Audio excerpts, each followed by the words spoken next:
మిత్రులారా, ఇవాళ ప్రచారంలో ఉన్న మాట 17C. ఈ 17C అంటే ఏమిటి? చాలా వివరాలు తెలుసుకోవాల్సి ఉంది. కానీ ప్రధానంగా సుప్రీంకోర్టు ముందర భారత ఎన్నికల కమిషన్ 17Cలోని వివరాలను ప్రజలకు చెప్పనవసరం లేదు, చెప్పను అని ప్రకటించింది. అందువల్ల 17C అంటే ఏమిటో కాస్త వివరంగా తెలుసుకోవాల్సి ఉంది.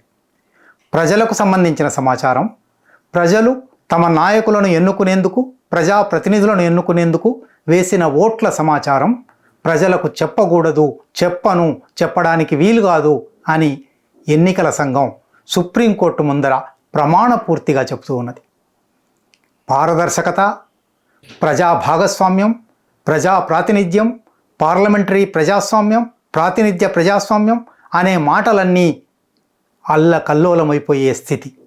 స్వయంగా రాజ్యాంగబద్ధమైన సంస్థ, రాజ్యాంగంలో స్వతంత్ర ప్రతిపత్తి కల్పించబడిన సంస్థ, ఏ పార్టీకి లొంగకుండా అన్ని పార్టీలకు అతీతంగా ఎన్నికలను నిర్వహించి ప్రభుత్వాన్ని ఏర్పరచమని ప్రజలు ఎన్నుకున్న పార్టీకి ఆదేశం ఇవ్వవలసిన ఎన్నికల సంఘం ఇప్పుడు ఒక పార్టీ కీలుబొమ్మగా, ఒక పార్టీ చేసే అక్రమాలు చెలామణి అయ్యేటట్టుగా ఇవాళ సుప్రీంకోర్టు ముందరికి వచ్చి సమాచారం చెప్పను అంటుంది. అందుకు ఒక కారణంగా, ఒక సమర్థనగా 17Cని ప్రజల ముందర పెట్టాలని చట్టం చెప్పడం లేదు అని అంటూ ఉన్నది. అందువల్ల 17C గురించి, అసలు ఈ స్థితికి దారితీసిన అనేక అంశాల గురించి వివరంగా మాట్లాడుకోవలసి ఉంది. 5 దఫాల ఎన్నికలు జరిగాయి, ఇంకా 2 దఫాల ఎన్నికలు జరగవలసి ఉంది. ఈ ఎన్నికలలో ఎప్పటికప్పుడు, నిజానికి ఏప్రిల్ 19న ప్రారంభమైన ఎన్నికలు దఫాలుగా జరుగుతూ ఉన్నాయి. వీటిలో ప్రతిసారి ఎన్నికలు జరిగిన రోజున సాయంత్రం ఎంత శాతం పోలింగ్ నమోదైంది, మొత్తం ఉన్న ఓటర్లలో ఎంత శాతం మంది ఓట్లు వేశారు అని ఒక లెక్క వస్తూ ఉన్నది. ఈ లెక్క సాధారణంగా కొంత పోలింగ్ ఆఫీసర్ల నుంచి, ప్రిసైడింగ్ ఆఫీసర్ల నుంచి, రిటర్నింగ్ ఆఫీసర్ల నుంచి తీసుకున్నది, లేదా స్టేట్ ఎలక్షన్ ఆఫీసర్ల నుంచి తీసుకున్నది.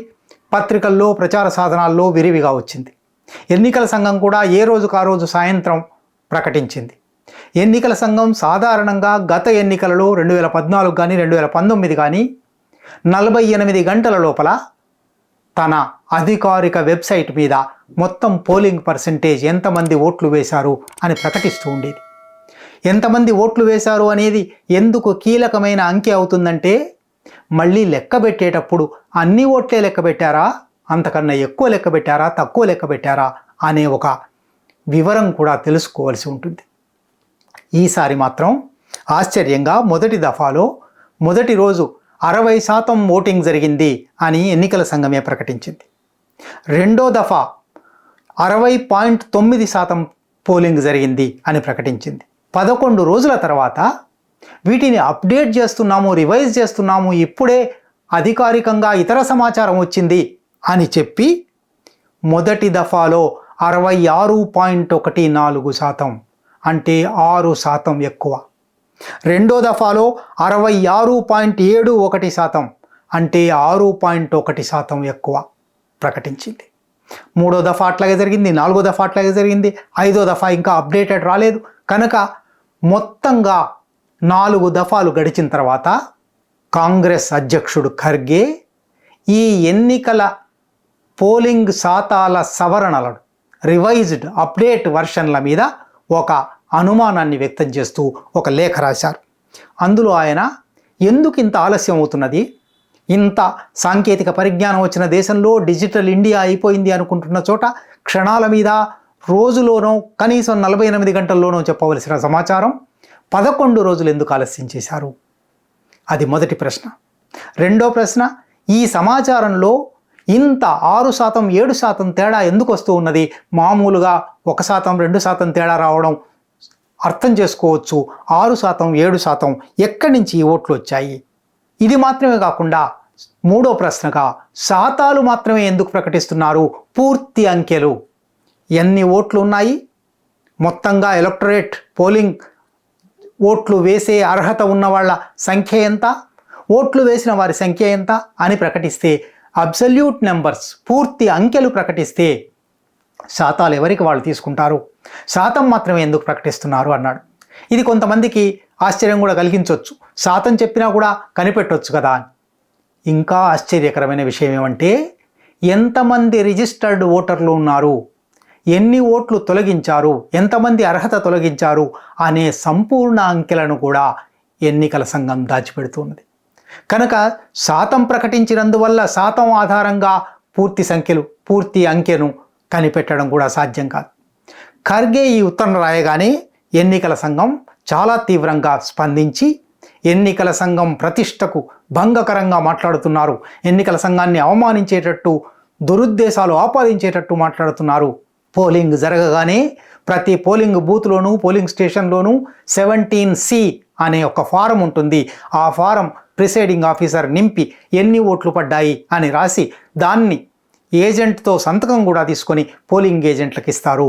అంటే ప్రతి పార్టీ పోలింగ్ ఏజెంట్ల దగ్గర, జిల్లా రిటర్నింగ్ ఆఫీసర్ల దగ్గర సీల్డ్ రూమ్లలో ఈ 17C ఉంటుంది, కావాలంటే 17C చూసుకోండి అని ఎన్నికల సంఘం ప్రకటించింది. తప్పకుండా 17C ప్రతి పోలింగ్ ఏజెంట్ దగ్గర ఉంటుంది. ప్రతి నియోజకవర్గంలోనూ కొన్ని వందల పోలింగ్ బూతులు ఉంటాయి, వందల మంది పోలింగ్ ఏజెంట్లు ఉంటారు. వాళ్ళందరూ వాళ్ళ దగ్గర ఉన్న 17Cలు కలిపితే పూర్తి అంకె వస్తుంది, ఒక నియోజకవర్గానికి సంబంధించిన అంకె వస్తుంది, అట్లా దేశం మొత్తం అంకె కూడా వస్తుంది. కానీ ఈ అంకెలన్నీ ప్రిసైడింగ్ ఆఫీసర్ల నుంచి పైకి వెళ్ళి జిల్లా కలెక్టర్ల దగ్గర, జిల్లా రిటర్నింగ్ ఆఫీసర్ల దగ్గర, ప్రిసైడింగ్ ఆఫీసర్ల దగ్గర పూర్తి అంకెలు వస్తాయి. వాటి నుంచి రాష్ట్రాల ఎన్నికల కమిషనర్లకు, ఎన్నికల అధికారుల దగ్గరికి వెళ్ళి అక్కడ పూర్తి అంకెలు ఉంటాయి. కేంద్ర స్థాయిలో కేంద్ర ఎన్నికల కమిషనర్ దగ్గరికి వెళ్ళి అక్కడ పూర్తి అంకెలు ఉంటాయి. అన్నీ సేకరించిన పూర్తి అంకెలు ఉన్న మీరు మేము చెప్పడానికి వీల్లేదు అని మీ దగ్గర ఉంటాయి కదా చూసుకోండి అంటే చాలా అపహాస్యమైన వాదన ఇది, చాలా అడ్డగోలు వాదన ఇది. ఈ వాదనను ముందు ఖర్గేకు జవాబుగా చెప్పారు. ఈలోగా సుప్రీంకోర్టులో 2019లో జరిగిన ఎన్నికల అక్రమాల గురించి అసోసియేషన్ ఫర్ డెమోక్రటిక్ రిఫార్మ్స్ వేసిన పిటిషన్ మీద ఇంకా విచారణ జరుగుతూ ఉంది. ఈ విచారణ క్రమంలో మే 17న అసోసియేషన్ ఫర్ డెమోక్రటిక్ రిఫార్మ్స్ ప్రతినిధులు మళ్ళీ ఈసారి కూడా పోలింగ్ శాతం ప్రకటనల్లో ఇంత తేడా ఉంటున్నది కనుక 17Cల ఆధారంగా సేకరించిన సమగ్ర దేశవ్యాప్త సమాచారాన్ని బయటపెట్టమని ఎన్నికల సంఘాన్ని ఆదేశించండి అని సుప్రీంకోర్టు కోరారు.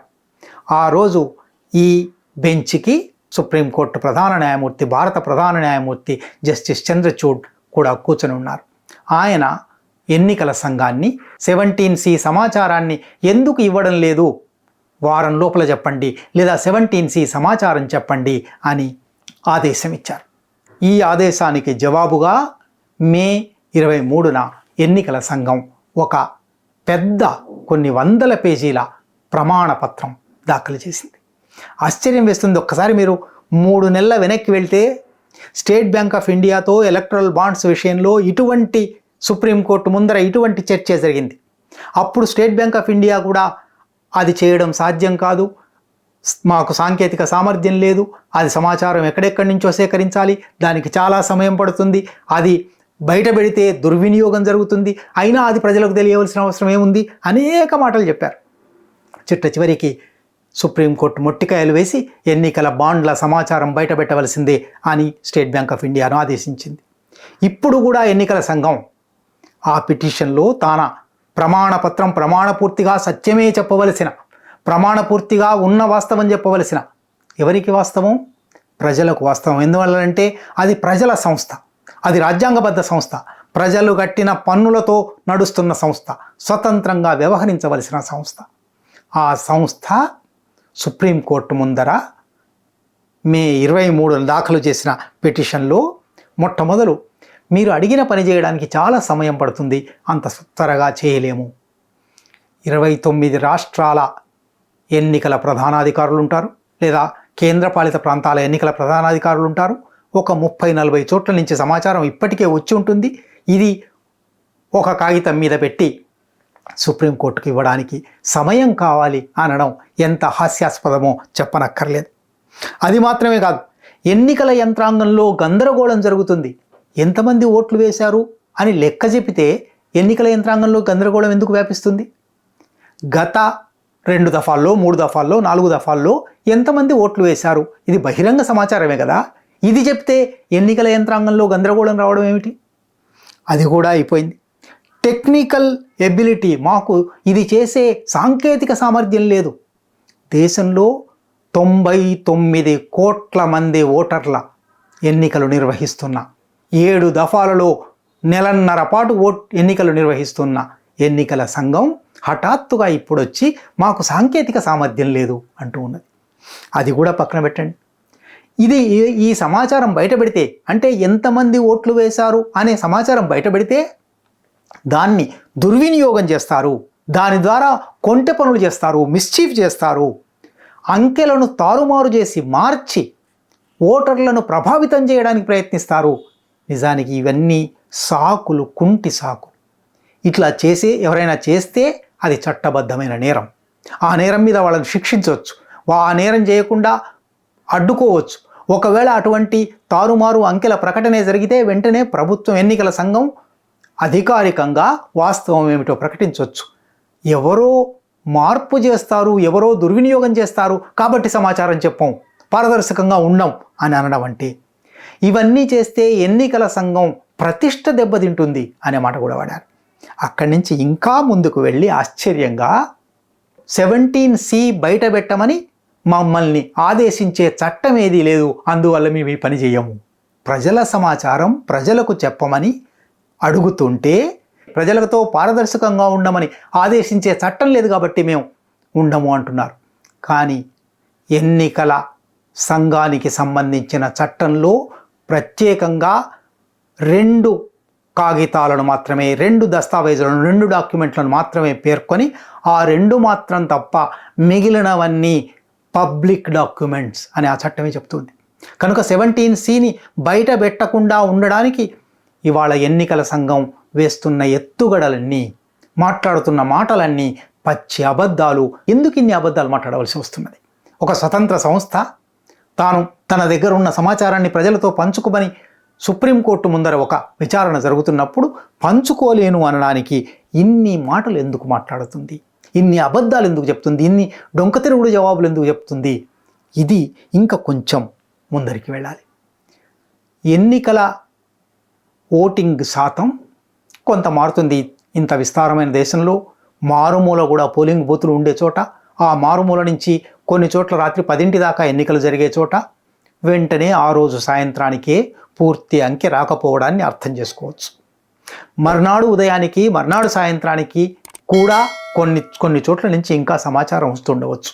అందువల్లనే గతంలో 48 గంటల్లో పోలింగ్ ఇవాళ సాయంత్రం 5 గంటలకు ముగిస్తే ఎల్లుండి సాయంత్రం 5 గంటలకైనా నీకు పూర్తి సమాచారం ఉంటుందా? ఉండాలి కదా. 48 గంటల తర్వాత అయినా మొత్తం సమాచారాన్ని రిటర్నింగ్ ఆఫీసర్ దగ్గరికి, జిల్లా అధికారుల దగ్గరికి చేర్చాలి. వాళ్ళు రాష్ట్ర స్థాయి అధికారులకు పంపుతారు, వాళ్ళు కేంద్ర స్థాయి అధికారులకు పంపుతారు. అది బయటపడాలి. ఎంతమంది ఓట్లు వేశారో అని తెలియడం అనేది ఎంత అత్యవసరమైన విషయం అంటే, ఎంతమంది ఓట్లు వేశారని ఇవాళ తేలుతుందో. ఎందువల్లనంటే ఏప్రిల్ 19న జరిగిన ఎన్నికల ఫలితాలు, ఎన్నికల లెక్కింపు జూన్ 3న జరగబోతుంది. 6 వారాలు 7 వారాలు పెట్టెల్లో ఉన్నాయి. కనుక అన్నీ ఉన్నాయా, అంతకన్నా ఎక్కువయ్యాయా, కొన్ని తగ్గిపోయాయా, ఇది ఖచ్చితంగా తేలవలసి ఉంది. కనుక పోలింగ్ జరిగిన రోజు ఎన్ని ఓట్లు పడ్డాయి అని లెక్క వచ్చిందో అన్ని ఓట్లే లెక్కకు వచ్చాయా లేదా, అంతకు ఎక్కువ వచ్చాయా, తక్కువ వచ్చాయా. అందువల్లనే పోలింగ్ జరిగిన రోజు 60% అంటే 60% ఉంచండి, 62% అంటే 62% ఉంచండి, 66% అంటే 66% ఉంచండి. కానీ 11 రోజుల తర్వాత 60, 66 ఎట్లా అయింది? 6%, కొన్ని చోట్ల 9% కొత్తగా వచ్చి ఎట్లా చేరాయి? పైగా పాత సంప్రదాయాలు చూస్తే అంతకుముందైతే బ్యాలెట్ పెట్టెలు ఉండేవి, దానిలో కూడా ఖచ్చితమైన లెక్క ఉండేది. ఆ తర్వాత ఎలక్ట్రానిక్ ఓటింగ్ మిషన్లు, ఈవీఎంలు వచ్చాయి. ఈవీఎంల మీద గత ఎన్నికల్లో అన్ని అంకెలు ఇచ్చారు, పూర్తి స్థాయి అంకెలు ఇచ్చారు, శాతాలు కాదు. ఇప్పుడు మాత్రం కేవలం శాతాలే ఎందుకు ఇస్తున్నారు? ఆ శాతాలు కూడా ఈ అప్డేషన్, రివిజన్ అనేది ఎందుకు చేస్తున్నారు? ఇక్కడ 17C అనేది చాలా కీలకమవుతుంది. 17Cలో మొత్తం ఎలక్టరేట్ ఎంతమంది ఓటర్లు ఉన్నారు, రిజిస్టర్ ఆ పోలింగ్ బూత్లో ఎంతమంది రిజిస్టర్డ్, ఎంతమంది ఎలిజిబుల్ ఓటర్స్ ఉన్నారు ఒక లెక్క ఉంటుంది. అందులో ఎంతమంది వేశారు, ఎంతమంది ఓట్లు వేశారు లెక్క ఉంటుంది. దాంట్లో నుంచి పర్సంటేజ్ తేలుతుంది. పై 2 అంకెల్లో మొదటి అంకె చెప్పకుండా 2వ అంకెకు బదులు 3వ అంకె పర్సంటేజ్ చెప్పడం అనేది తప్పకుండా దాల్ మే కుచ్ కాలా హై అనడానికి ఒక ఉదాహరణ. ఇదంతా కూడా ఎన్నికల పారదర్శకతకు సంబంధించింది. ఎన్నికలు తప్పనిసరిగా పారదర్శకంగా జరగాలి. పారదర్శకంగా జరగవలసిన ఎన్నికలలో ఇన్ని రకాల రహస్యాలు, కొంత సమాచారం దాచిపెట్టడము ఇది కూడదు అని ఇవాళ అసోసియేషన్ ఫర్ డెమోక్రటిక్ రిఫార్మ్స్ వాదిస్తున్నది. సుప్రీంకోర్టులో కూడా జస్టిస్ చంద్రచూడ్ ఈ వాదనతో అంగీకరించి అందువల్ల 17C బయట పెట్టండి అని అన్నారు. ఈలోగా సుప్రీంకోర్టుకు సెలవులు వచ్చాయి. జస్టిస్ చంద్రచూడ్ ఇవాళ బెంచ్ మీద లేరు, సెలవు బెంచ్ నడుస్తూ ఉన్నది. ఆ సెలవు బెంచ్లో ఇవాళ కూడా అంటే మే 24న justice Dipankar Datta, justice S G శర్మల ముందర ఈ విచారణ జరగనున్నది. నిన్న ఎలక్షన్ కమిషన్ సమర్పించిన నివేదిక అఫిడవిట్లో వాస్తవాల మీద ఇవాళ చర్చ జరుగుతుంది. ఎన్నికల గురించి ఇప్పటికే అనేక అనుమానాలు, ఎలక్ట్రానిక్ ఓటింగ్ మెషిన్ల మీద అనుమానాలు వచ్చాయి. సుప్రీంకోర్టు ఆ అనుమానాలు జరగట్లేదు అని ప్రకటించింది. వీవీప్యాట్లు లెక్కబెట్టాలి, తప్పకుండా ప్రతి ఓటర్కి ఒక ధృవీకరణ పత్రం ఉంటుంది. ఆ ధృవీకరణ పత్రాలు లెక్కబెట్టాలి, అప్పుడే సరిగ్గా ఎన్ని ఓట్లు పడ్డాయో అన్ని ఓట్లే ఉన్నాయా తెలుస్తుంది అని వస్తే దాన్ని కూడా సుప్రీంకోర్టు కొట్టేసింది. సుప్రీంకోర్టు స్వీకరించనక్కర్లేదంది. అవి 2 అయిపోయిన తర్వాత ఇప్పుడు ఎన్నికల పారదర్శకతకు సంబంధించి, ఎన్నికలు నిస్సందేహంగా జరగడం గురించి ఇవాళ 3వ స్థాయి విచారణ జరగనున్నది. ఎన్నికలలో అక్రమాలు జరుగుతున్నాయి అనే మాట గతంలో ఎన్నిసార్లు ఉన్నప్పటికీ, ఎన్నికల అక్రమాల మీద ఎంత చర్చ జరిగినప్పటికీ ఇప్పుడు ఎలక్ట్రానిక్ ఓటింగ్ మెషిన్ల ద్వారా పారదర్శకంగా ఉన్నాము అని చెప్పుకునే ప్రభుత్వం, డిజిటల్ ఇండియా అయిపోయింది, మీట నొక్కగానే సమాచారం వస్తుంది అని చెప్పుకునే ప్రభుత్వం సమాచారం ఇవ్వము. ఎన్నికల కమిషన్ ఇటువంటి ఒక వాదన చేయడం భారతదేశంలో పార్లమెంటరీ ఎన్నికల వ్యవస్థ మీద ఇప్పటికే ఉన్న అనుమానాలను పెంచేదిగా ఉంది. సుప్రీంకోర్టు దాని మీద ఎటువంటి వైఖరి తీసుకుంటుందో, ఇవాళ విచారణ తర్వాత ఏమని ఆదేశం ఇస్తుందో, గతంలో ఎలక్టరల్ బాండ్స్లో ఇచ్చినట్టుగా ఇది తప్పనిసరిగా ప్రజలకు తెలియవలసిన సమాచారమే అని ఇస్తుందో వేచి చూడాలి.